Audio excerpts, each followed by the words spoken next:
Do you ever feel like life has turned into a checklist? Wake up, get the kids ready, work, pay bills, try to squeeze in a workout, maybe collapse on the couch at night scrolling your phone only to feel guilty you didn't do more. It's like no matter how hard you push, there's this nagging sense that something's missing. Here's the thing. Most of us grow up believing that a good life is about achieving a better job, more money, the right relationship, the perfect home. And yet so many of us in our 30s and 40s are quietly wondering, why doesn't it feel better? Why does it still feel so heavy? Now, imagine a different rhythm. A place where people cycle to work with the wind in their hair, pause for coffee without staring at their phones, take time for fresh air even in the middle of the workday, and seem lighter. Not because they're richer, not because they have more hours in a day, but because they've learned how to live well with less. That's what struck me about the Dutch way of life. The Netherlands isn't perfect. No place is. But there's a reason it's consistently ranked one of the happiest countries in the world. And here's the best part.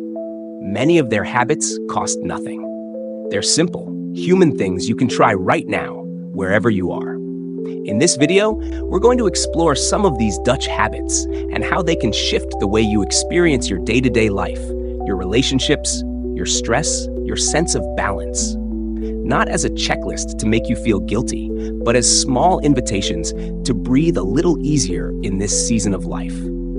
Let's start with the first one. You've probably heard that the Dutch are famous for cycling everywhere, right?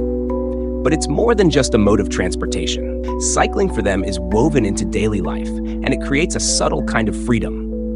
Imagine starting your morning not stuck in traffic, not battling honking horns, but moving your body gently through fresh air, noticing the sky, the trees, the people passing by. Now, maybe you live somewhere where biking isn't practical, but think about the principle. How could you build gentle movement into your daily routine that doesn't feel like a punishment? Maybe it's a short walk after dinner, not to burn calories, but just to notice the world again. Or standing up and stretching between Zoom calls instead of scrolling your inbox. Movement doesn't have to happen at the gym or in expensive classes.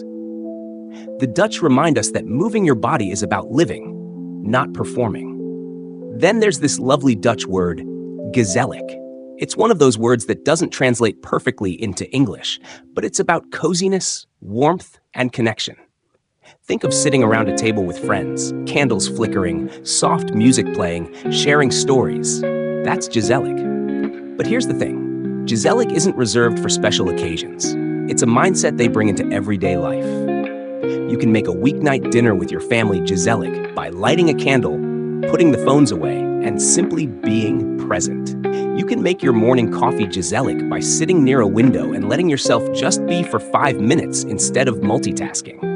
For many of us, especially in our 30s and 40s, life feels rushed and transactional. The Dutch habit of slowing down to create coziness is a quiet rebellion against that pace, and it's free.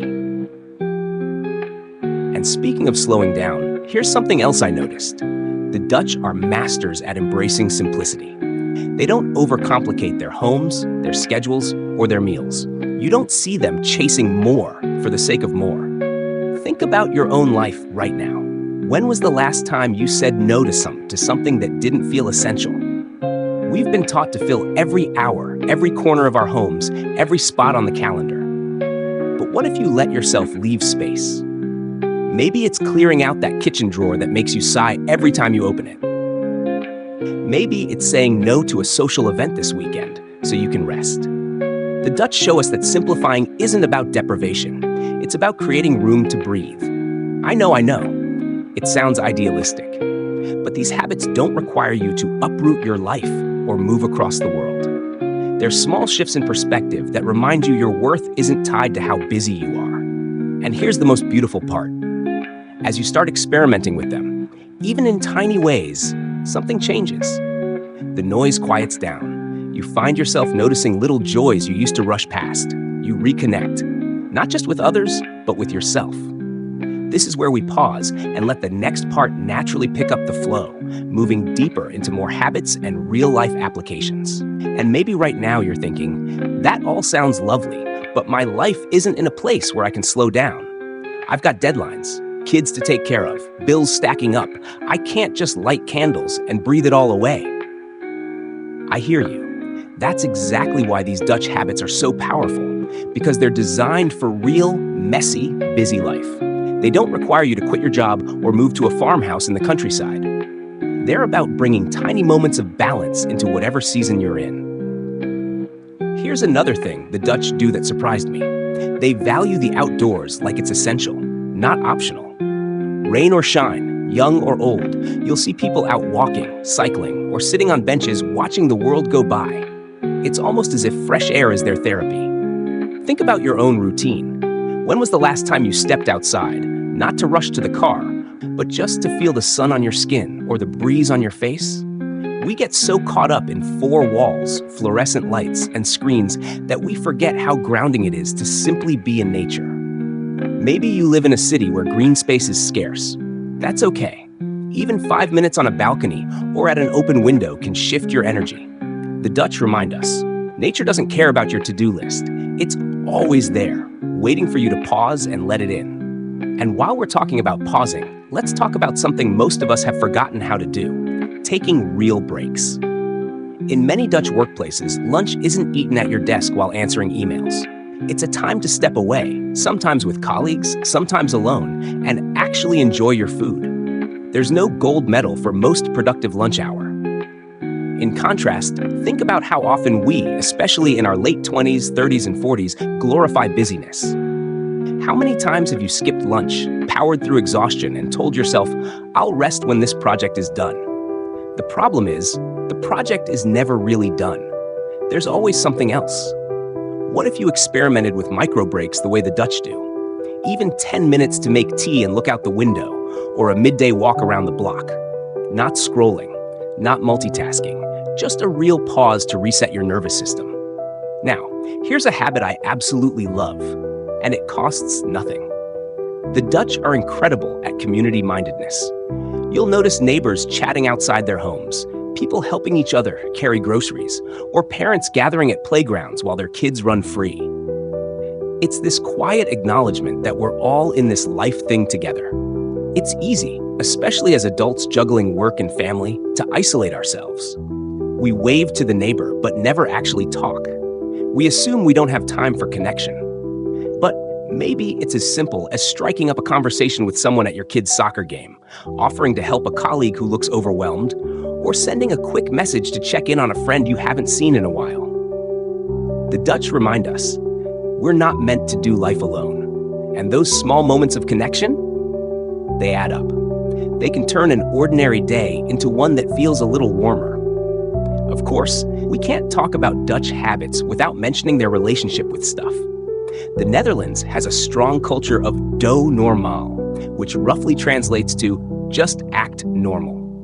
It's this idea that you don't need to show off or own flashy things to prove your worth. In a world where we're constantly encouraged to upgrade, buy more, and compare ourselves on social media, that's radical. Ask yourself, what if you already had enough? What if you didn't need the newest gadget, the bigger house, or the perfect wardrobe to be content? This isn't about guilt or minimalism for minimalism's sake. It's about asking, what actually makes me feel good? For the Dutch, it's less about consuming and more about experiencing. A walk by the canal, coffee with a friend, time with family. So here's a little challenge. The next time you're tempted to buy something to treat yourself, pause. Could you give yourself a different kind of treat? Like an hour to read, a nap, or a walk? The kind that fills you up instead of cluttering your space or draining your bank account. And here's what's beautiful. When you let go of the pressure to accumulate, you create room for what really matters. Time, presence, and peace. It's not easy. We're wired to chase more. But these Dutch habits are gentle reminders that sometimes more isn't the answer. This section naturally flows into the next part, where we can deepen the conversation with the final Dutch habits and bring everything together with an empowering wrap-up. You know, the more I've thought about these Dutch habits, the more I realize they're not about adopting someone else's culture wholesale. They're about remembering parts of ourselves we've been too busy, too stressed, or too distracted to notice. Because let's be honest, most of us aren't trying to build a perfect life. We're just trying to create space to live in the one we already have. And that brings me to one of the most beautiful Dutch habits of all, the art of niksen. It literally means doing nothing. I can almost hear you laughing right now saying, doing nothing? That sounds impossible. And you're not wrong. For many of us, the idea of sitting still without a screen, without a list, without even a book feels foreign. We're so used to measuring our worth by productivity. But here's the truth. Your value isn't tied to how much you accomplish in a day. The Dutch practice of niksen teaches us that rest isn't a reward for finishing the work. It's part of being human. Try it. Just for 5 minutes. Sit by a window, watch the clouds move, listen to the hum of life around you. Let your mind wander without guilt. You might be surprised at what happens when you stop pushing so hard. Ideas bubble up, your shoulders relax, you remember you're alive. And maybe that's the real transformation these habits offer. They pull us out of autopilot. Another Dutch habit that feels revolutionary in our overscheduled lives is protecting boundaries, especially when it comes to work. In the Netherlands, it's not unusual for people to leave the office at 5 p.m. sharp and fully disconnect for the evening. No guilt, no checking email under the dinner table. For those of us managing careers, kids, aging parents, and everything in between, boundaries can feel like a luxury. But maybe they're actually essential. Think about it. How many times have you promised yourself you'll stop working at a certain hour, only to keep going because it'll only take 5 more minutes? And how many of those 5-minute tasks turn into an hour? What if, just for 1 week, you set a firm time to end your workday and kept it, even if the to-do list isn't done? Spoiler, it never really is. What could you do with that reclaimed time? Eat dinner with your family, call a friend, take a walk, or maybe just rest. It might feel uncomfortable at first, but over time, you'll notice something powerful. You're teaching yourself and the people around you that your time and energy are valuable. And finally, here's a habit that might sound small, but it's transformative: finding joy in everyday rituals. In the Netherlands, even simple things like making coffee or biking to the store are done with a certain presence. It's not about rushing to the next thing. It's about savoring the moment you're in. For you, maybe it's lighting a candle before you sit down to write emails, or playing your favorite music while you fold laundry, or sitting with your morning tea instead of gulping it down between tasks. These little rituals won't fix all your problems, but they can shift the tone of your day, from frantic to intentional. And when you string enough intentional days together, your whole life starts to feel different. And isn't that what we're all really looking for? Not perfection, not constant happiness, but a sense of balance, connection, and ease in the middle of our very real, very human lives. So here's what I want you to remember. You don't have to move to the Netherlands to embrace these habits. You don't need fancy tools or more time or more money. You already have everything you need to begin. Start small. Pick one tiny thing: a 5-minute walk outside, a quiet cup of coffee without your phone, saying no to one thing this week so you can say yes to rest. Because transformation doesn't happen in giant leaps. It happens in these little moments when you choose to live on purpose instead of rushing through. And if you've made it this far, I hope you'll take this as your permission slip to slow down, to breathe, to reconnect with yourself, with the people you love, and with the world around you. Because your life doesn't need to be more complicated or more expensive to feel better. It just needs you. Present, awake, open to a simpler way of being.